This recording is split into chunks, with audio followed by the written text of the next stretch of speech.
My name is John Westmoreland. I'm a musician and songwriter from Pittsboro, North Carolina. I first started playing music when I was 6 years old or 7 years old.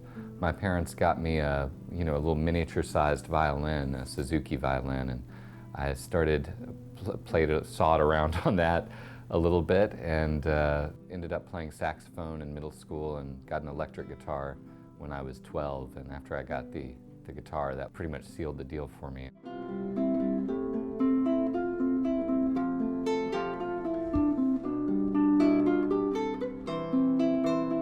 I got connected to Carol Woods through my ex-girlfriend's mother. Yeah. I believe I sent her an email telling her that I would like to try and play some relaxing music that would maybe be a positive experience. And so she kind of was a liaison for me and connected me to Mallory Wilcox. My name is Mallory Wilcox, and I'm the Life Enrichment Coordinator here at Carol Woods. I'm also a recreational therapist. I completed a degree in recreational therapy at the University of North Carolina at Greensboro, and I thought I always wanted to work with children, but after completing an internship at a continuing care retirement community in Greensboro, I discovered my passion for working with older adults.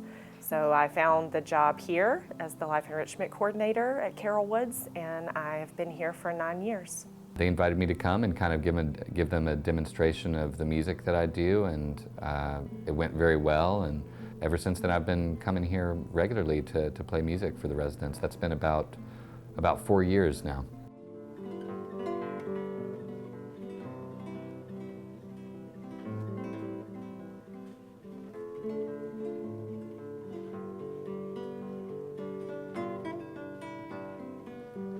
Come to me, write this song. I don't need much, it won't be long. A couple lines. So I heard about John through one of the occupational therapists here at Carol Woods. She had seen one of his performances and recommended that I connect with him. And so we did connect, and he came and did his first group session here with us. And I was a little surprised. It wasn't what I expected in terms of the typical music program we offer. He didn't bring any sheet music with him. He didn't break out into a Broadway musical sing-along that folks could dance to. He just brought out his guitar and he started humming and singing songs in different languages. And I was a little unsure how the residents would respond to his style. All right, thank you all for coming again. Yeah, it's good to be here with you.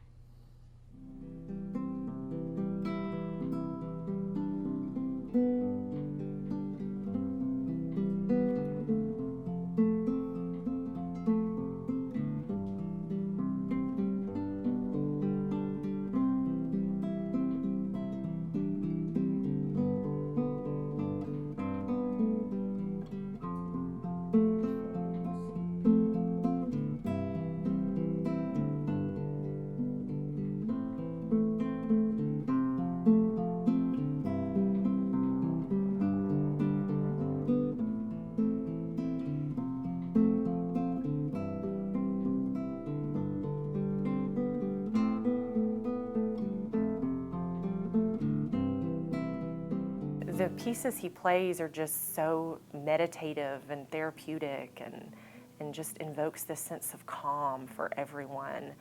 So no one feels pressure to perform in any way. They're just present and relaxed. And I found my own self starting to relax, and it's like my concerns just drifted away as he played and sang his music. It was really remarkable.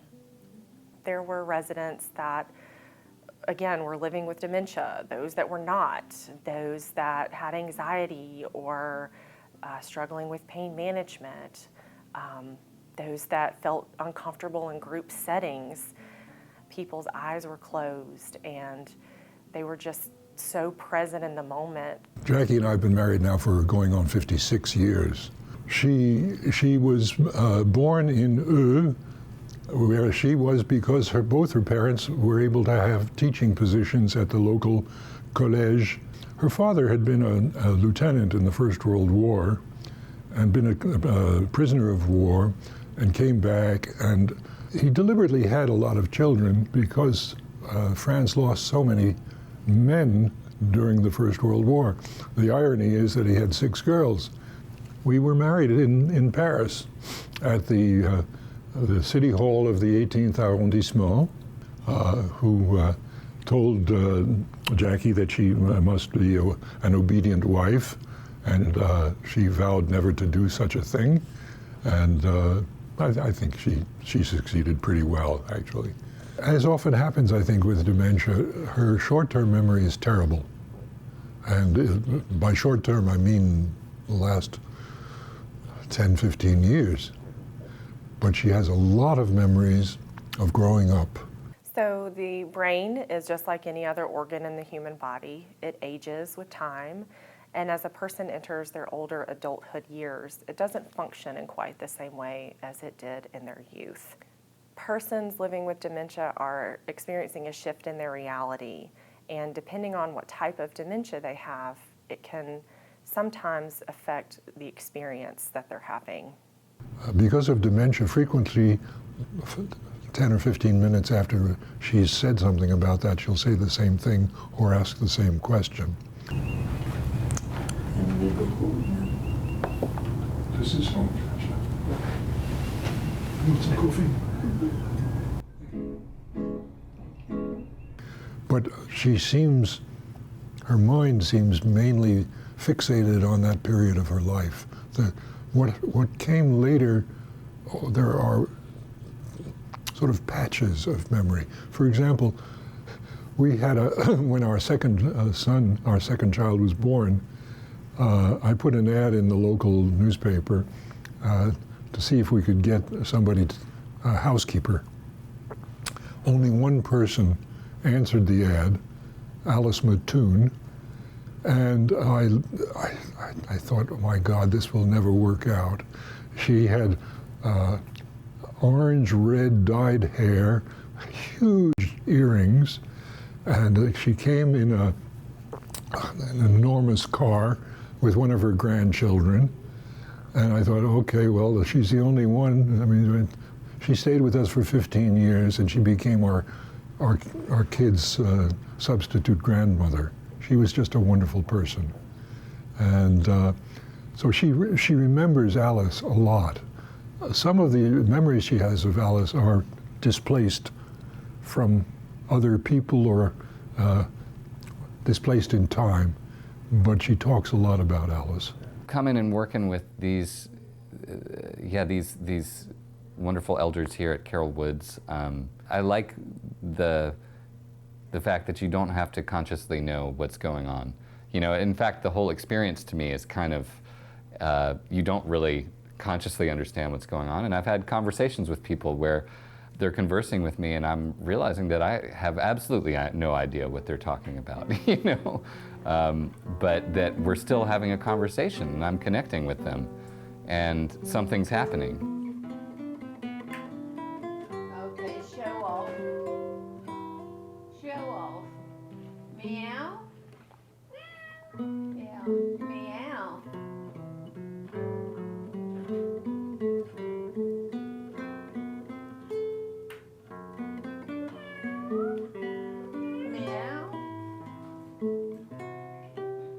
The bottom line is this: each person is a unique individual with their own story, experiencing the world in their own way. It's always fascinating to see what stepping stones stick with a person over the years, and I often find similarities with my own life stepping stones.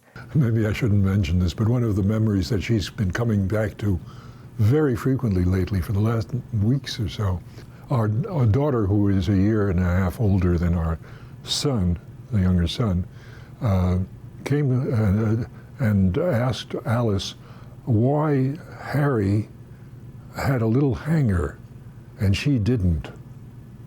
And Alice explained to her total satisfaction why he's a boy and you're a girl. And that took care of it. I don't remember how old they were. They must have been very small at the time. But that's one of those memories that she keeps coming back to. We're taught as professionals to refer to someone by their last name. Mrs. So-and-so or Mr. So-and-so is the proper thing to do. But sometimes, depending on what experience a person is having in the moment, they might be living in a different time in their life. They may be thinking about their childhood, and that's where they are today. And so I get to sort of go on this journey with them in their childhood. And so if I address them by Mrs. So-and-so, they may not identify with that name. There's these losing of awareness and memories, and at the same time there's these kind of almost numinous senses. It can be kind of magical. I remember one time there was a session where after I finished playing a song, leaned over and whispered to her, "He planted a promise outside." I remember I thought that was a beautiful moment. It can be challenging to provide meaningful and engaging opportunities for everyone and also avoid the one-size-fits-all approach. And I've found that music is one of the most effective ways to accomplish this. You can have individuals in the room together that are living with dementia, those that are completely cognitively intact, those that are struggling with pain management or psychosocial disorders or low vision or anxiety, and yet they're together in this social situation, engaged and very present in the moment, connected to one another, having their own emotional experience. And so music is a great way to provide enjoyment for individuals in the presence of family members or loved ones or care partners. And it's a shared experience that requires no expectations from anyone. It's very common, right, that there's some songs or memories or, sometimes being associated with the song. And we've sung it before. Yeah. But I know the refrain. Say, That's the part that we would do. you can sing it, but I can't. Yes, I think with your help, maybe I can. you know all the words. Well, yeah. I know some of them, but not all. It's because my sister, maybe. We would listen to recordings and the radio. We once or twice a year we would go down to New York to go to the Metropolitan Opera. For the kids, though, we had a lot of French children's songs. Nous vivions tous les deux ensemble. Toi qui t'aimais, moi qui t'aimais.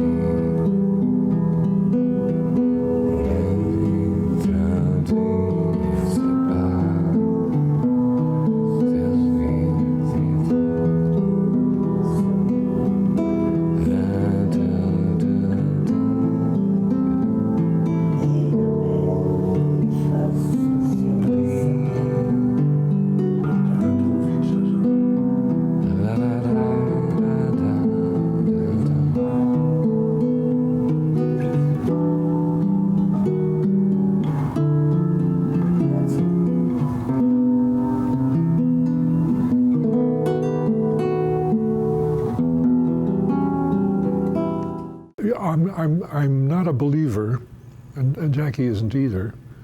I think of death as very final, and I know it's coming. I'm 85. My father was 65 when he died, and I thought that was a reasonable age. But when I realized I was already 20 years older than my father, it struck me. I'm not doing very much anymore. The main thing I'm doing now is seeing Jackie and trying to make life bearable for her. Life is very short. I hear people say that to me over and over. It's so short.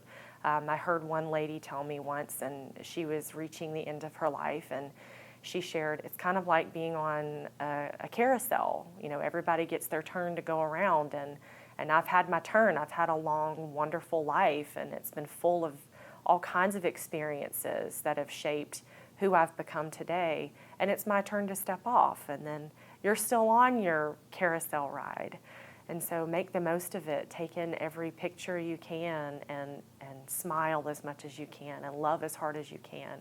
And it's certainly something that I've paid more attention to over the years. And I hold on to these little nuggets and really try to apply them to my own life and pass those down to my children, hopefully. We all are going to get old. We all are getting older, and we all are going to die. It's a sort of reality, and I'm grateful to see that Carol Woods is a space that I think really does endeavor to provide comfort and honor the individuals who are living here. The last time I saw my grandfather, he died at the end of 2016. His name was Thomas Westmoreland. He was a minister of music in Columbia, South Carolina. He was in hospice. He had Alzheimer's, not extremely advanced Alzheimer's, but he was certainly experiencing memory loss. So I went to see him knowing that I probably wouldn't have too many more chances to. And we spoke, and I played him some music, and there was an experience. He told me all of a sudden he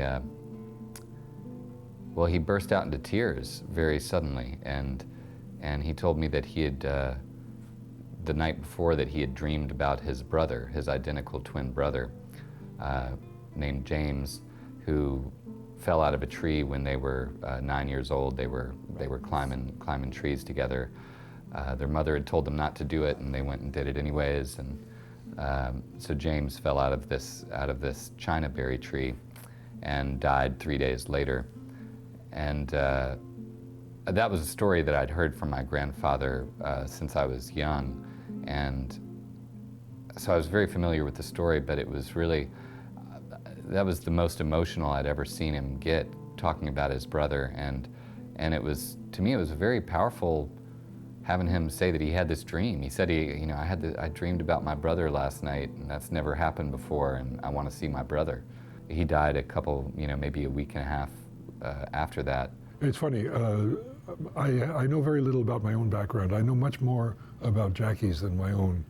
A part of the reason being that the person who held the key to memories of the family was my mother, and I never really thought to ask her in any serious way about that. And when she died, I suddenly realized that was it. There was no more. No more access to the family memories.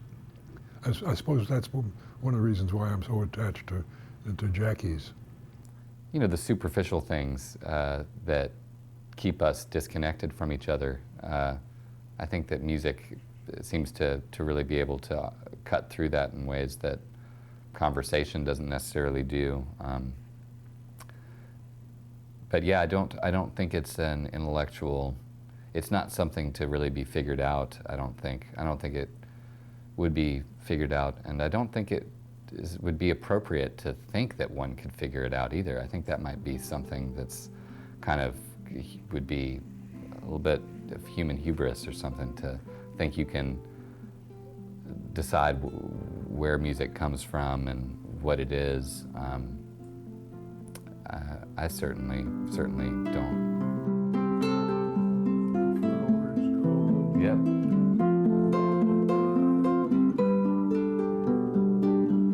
I used to sing that to our kids. Oh, really? Where have all the flowers gone? Yeah, you can sing along if you want to. I'm afraid too many years ago. I remember it very well. Where have all the flowers gone? Long time passing. Where have all the flowers gone? Long time ago. Where have all the flowers gone? Gone to young girls, everyone. When will they ever learn? When will they ever learn?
there's a song that I wrote right around the time that I started working here. It's called By and By.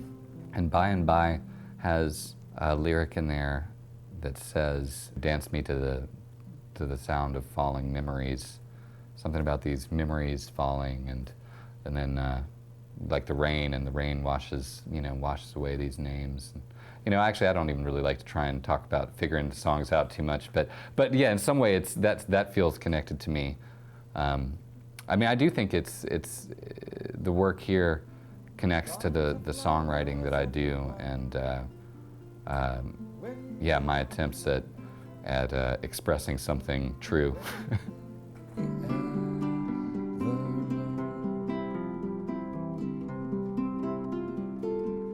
When will we ever learn? When will we ever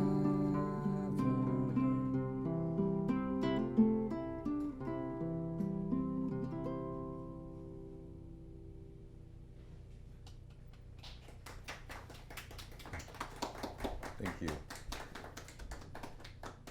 Thanks for being here. Pleasure to play music for you all.